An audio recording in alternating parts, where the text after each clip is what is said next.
السلام علیکم ورحمۃ اللہ وبرکاتہ۔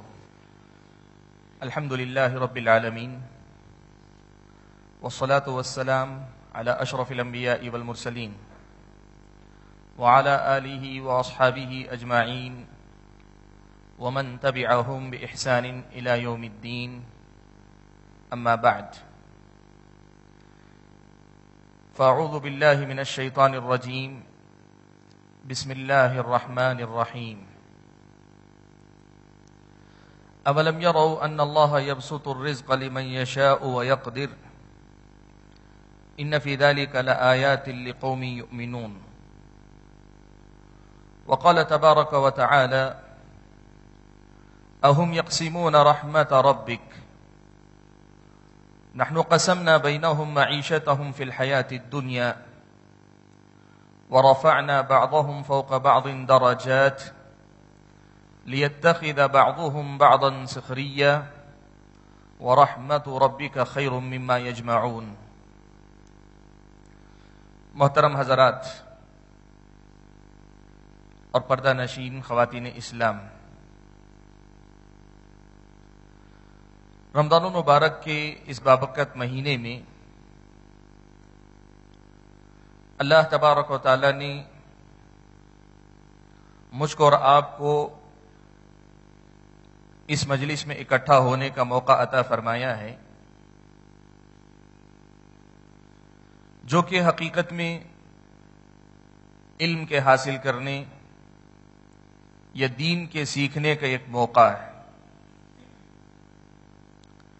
اس مجلس سے کچھ مفید باتیں اگر معلوم ہوں تو اس سے ہمارے علم اور ایمان میں تو اضافہ ہوگا ہی انشاءاللہ، لیکن میری اور آپ کی نیت طلب علم کی نیت ہو، اللہ تبارک و تعالیٰ کی رضا اور خوشنودی حاصل کرنے کی اگر نیت ہو، تب پھر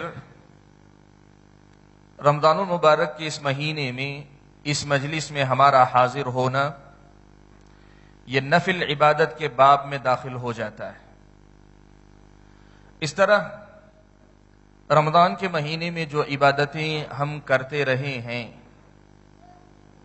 یا کر رہے ہیں، ان میں مزید ایک عبادت اللہ تبارک و تعالیٰ کے پاس لکھی جائے گی، اور ہم اسی امید کے ساتھ اس مجلس کا آغاز کر رہے ہیں، مجالس رمضان کی ایک مجلس کا، کہ اللہ تبارک و تعالیٰ اسے ہماری عبادت بھی شمار فرمائے، ہمارے علم میں اضافے کا سبب بھی بنائے، ہمارے ایمان میں ترقی کا سبب بھی بنائے، اور ہمارے روزمرہ کے جو معمولات ہیں ان کے سدھار اور ان کے سنوارنے کا ذریعہ بھی اللہ تبارک و تعالیٰ اس مجلس کو بنائے، آمین۔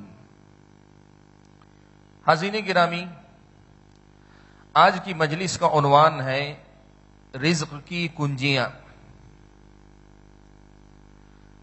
وہ کون سے راستے ہیں جن سے آدمی اپنے اوپر رزق کے دروازے کھول سکتا ہے یا کھلوا سکتا ہے؟ کتاب و سنت میں اللہ تعالیٰ نے اور اللہ کے نبی صلی اللہ علیہ وسلم نے وہ کون سی باتیں سکھائی ہیں، بتائی ہیں، کہ جن کی پابندی کرنے یا جن کا خیال رکھنے سے رزق کے دروازے مجھ پر اور آپ پر کھل سکتے ہیں۔ یہی ہمارا آج کا اپنا موضوع ہے، یہی ہمارا عنوان ہے۔ بھائیو، سب سے پہلے ہم رزق کو سمجھ دیں۔ قرآن مجید میں اللہ تبارک و تعالی نے اپنا نام رزاق، الرزاق بیان کیا ہے۔ اپنی صفت یرزق، وہ رزق دیتا ہے، یہ اللہ تعالیٰ نے بیان فرمائی ہے۔ اللہ تعالیٰ نے یہ بات بیان فرمائی ہے کہ بندے پورے کے پورے اس کے رزق کے محتاج ہیں، بلکہ ساری مخلوقات اس کی محتاج ہیں۔ اللہ تبارک و تعالیٰ نے یہ بھی بیان فرمایا کہ بندے اس کو کچھ نہیں دے سکتے، لیکن سارے بندوں کو وہی دیتا ہے۔ قرآن مجید میں اللہ تعالیٰ نے جس کو رزق کہا ہے، شریعت اسلامیہ میں جس کو رزق کہا جاتا ہے، اس کا معنی و مطلب عوام میں لوگوں میں رزق کا جو معنی ہے اس سے ذرا مختلف ہے. علم اگر اللہ تعالیٰ عطا کرے یہ بھی رزق ہے. اللہ تعالیٰ اولاد عطا کرے یہ بھی رزق ہے. اللہ تبارک و تعالیٰ کوئی معنوی دولت جیسے سکون اور اطمینان کی دولت یا زندگی کے اندر اللہ تبارک و تعالیٰ فارغ البالی عطا فرمائے یہ بھی اللہ تعالیٰ کا رزق ہے. اور اسی طرح مال اور دولت اللہ تعالیٰ عطا کریں یہ بھی اللہ تعالیٰ کا رزق ہے. کسی آدمی کو نوالا نصیب کر دیں، اس کے کھانے کا انتظام اللہ کر دیں یہ بھی رزق ہے. شریعت اسلامیہ میں رزق کا معنی بہت عام ہے اور اس میں اللہ تبارک و تعالیٰ کی ہر عطا، ہر نوازش، ہر دین، اللہ تعالیٰ کا ہر انعام، ساری کی ساری چیزیں داخل ہو جاتی ہیں جس کی ایک انسان کو اس دنیا کے اندر ضرورت پیش آتی ہے. یہ ساری چیزیں اللہ تبارک و تعالیٰ کے رزق کا حصہ ہیں. لیکن عرف عام میں، عام ماحول میں، لوگوں کی بول چال میں جب رزق کہا جاتا ہے تو اس سے مراد وہ دولت ہے جو انسان کی زندگی کی ایک ضرورت ہے، پیسے کی شکل میں ہو یا کسی اور شکل میں. انسان کے پاس جو دولت آتی ہے اس دولت کو آدمی رزق کہتا ہے. اور آج کی ہماری اپنی مجلس میں بھی ہم زیادہ تر اسی پہلو پر گفتگو کریں گے. رزق کی کنجیوں سے مراد یہی دولت اور پیسہ یا زندگی کی جو بنیادی ضرورتیں ہیں ان سے متعلق ہماری گفتگو ہوگی. ورنہ علم خود بھی ایک رزق ہے، اولاد بھی رزق ہے، اللہ تعالیٰ کی طرف سے ملنے والی توفیق بھی ایک رزق ہے. الگ الگ چیزیں اللہ تعالیٰ کی نوازش اور عطا کی جو ہیں یہ ساری کی ساری رزق میں داخل ہوتی ہیں. حاضرین گرامی، جس وقت ہم رزق کی کنجیوں کے عنوان پر گفتگو سننے جا رہے ہیں، میں سب سے پہلے اس مسئلے کو واضح کرنا چاہتا ہوں کہ پیسہ جسے کہتے ہیں، دولت جسے کہتے ہیں، یہ دو دھاری تلوار ہے. یہ دو دھاری تلوار ہے. آدمی سلیقے سے استعمال کرے تو اللہ تعالیٰ کے فضل و کرم کے بعد اسی سے اپنی جنت خرید سکتا ہے، جہنم سے چھٹکارا حاصل کر سکتا ہے. پیسہ اتنا بڑا ذریعہ ہے. حضرت عثمان غنی رضی اللہ تعالیٰ عنہ کو بہت سی فضیلتیں حاصل تھی، کئی اعتبار سے فضیلت حاصل تھی. لیکن اللہ کے نبی صلی اللہ علیہ وسلم نے حضرت عثمان غنی رضی اللہ تعالیٰ عنہ کو کئی مرتبہ جنت کی بشارت عطا فرمائی. ان میں سے متعدد بار اللہ کے نبی صلی اللہ علیہ وسلم نے حضرت عثمان کے اپنی دولت کو صحیح جگہ صحیح طریقے سے استعمال کرنے کے نتیجے میں بیان فرمائی. اللہ کے نبی صلی اللہ علیہ وسلم مدینہ پہنچے. میٹھے پانی کا ایک کنواں ایک یہودی کے قبضے میں، لوگوں کے لیے پانی کے پینے کی سہولت میسر نہیں. اللہ کے نبی صلی اللہ علیہ وسلم نے کہا کون ہے جو اس کنویں کو خرید کر اللہ کی راہ میں دے دے کہ میں اسے جنت کی ضمانت دوں. حضرت عثمان غنی رضی اللہ تعالیٰ عنہ نے اپنے پیسے سے وہ خریدا اور اللہ کے نام پہ وقف کر دیا. اللہ کے نبی صلی اللہ علیہ وسلم نے حضرت عثمان کو جنت کی بشارت دی. جنگ تبوک کے موقع پہ حضرت عثمان غنی رضی اللہ تعالیٰ عنہ، بڑی شدید جنگ تھی، پیسے کی بڑی شدید ضرورت تھی، سفر بڑے دور کا تھا، وسائل کم تھے مسلمانوں کے پاس. اللہ کے نبی نے صحابہ کو صدقہ و خیرات کرنے کا حکم عطا فرمایا. عثمان غنی رضی اللہ تعالیٰ عنہ کا ایک قافلہ، ابھی تجارت کا قافلہ کامیاب تجارت کے بعد لوٹا تھا، سارا مال ابھی جانوروں پر پورے قافلے کے ساتھ لدا ہوا ہے. حضرت عثمان غنی نے سارے جانوروں کے ساتھ وہ قافلہ اللہ کے نبی کے حوالے کر دیا. جنگ تبوک میں اس کو دے دیا.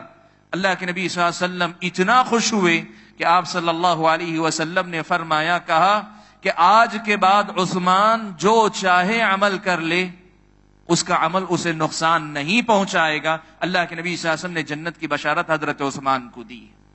بھائیو، ایسی مثالیں بہت ساری ہیں کہ پیسہ ایک ایسی چیز ہے اگر آدمی ان کا صحیح استعمال کرے، دولت کا صحیح استعمال کرے تو یہ جنت خریدی جا سکتی ہے. اس سے اللہ تعالیٰ کے فضل و کرم کے بعد اللہ تعالیٰ کو راضی کر کے اللہ تعالیٰ کی جنت کے حقدار ہم اور آپ بن سکتے ہیں. لیکن یہی پیسہ اگر آدمی اس میں شریعت کے اصول و آداب کا خیال نہ رکھے تو یہی پیسہ آدمی کے لیے وبال بن جاتا ہے۔ پیارے نبی صلی اللہ علیہ وسلم نے یہ بات بیان فرمائی، کہا لِكُلِّ أُمَّةٍ فِتْنَةٌ وَفِتْنَةُ أُمَّةِ الْمَالِ، ہر امت کے لیے اللہ تعالیٰ نے ایک مخصوص فتنہ رکھا ہے، ہر امت کے لیے خاص چیز کو اللہ تعالیٰ نے فتنہ بنایا ہے، وہ امت اس فتنے کا خاص طور پر شکار ہوگی۔ اور میری امت کے لیے اللہ تعالیٰ نے اگر کسی چیز کو فتنہ بنایا ہے تو وہ مال ہے، مال اس امت کا فتنہ۔ انما اموالکم و اولادکم فتنہ، تمہارے مال اور تمہاری اولاد تمہارے لیے فتنہ ہے، آزمائش ہیں۔ بھائیو، اللہ کے نبی صلی اللہ علیہ وسلم نے اس مال کے فتنے کو سمجھاتے ہوئے کہا لو كان لابن آدم وادیان من ذهب لابتغى ثالثا، مال کا حرص، مال کا لالچ، مال کی حد سے بڑی ہوئی خواہش، مال کے باب میں ایک دوسرے سے آگے بڑھ جانے اور سبقت کر جانے کا جذبہ اگر بے قابو ہو جاتا ہے، آدمی ایسی بیماری کا شکار ہوتا ہے، ایسا لالچ انسان کے دل میں آتا ہے، نبی نے فرمایا کہ 2 وادی بھر سونا بھی اگر آدمی کے پاس ہو، وادی کہتے ہیں 2 پہاڑوں کے درمیان کے علاقے کو، دو پہاڑ اور ان کے درمیان کا جو کھلا میدان ایک جگہ ہوتی ہے، اس کو وادی کہتے ہیں۔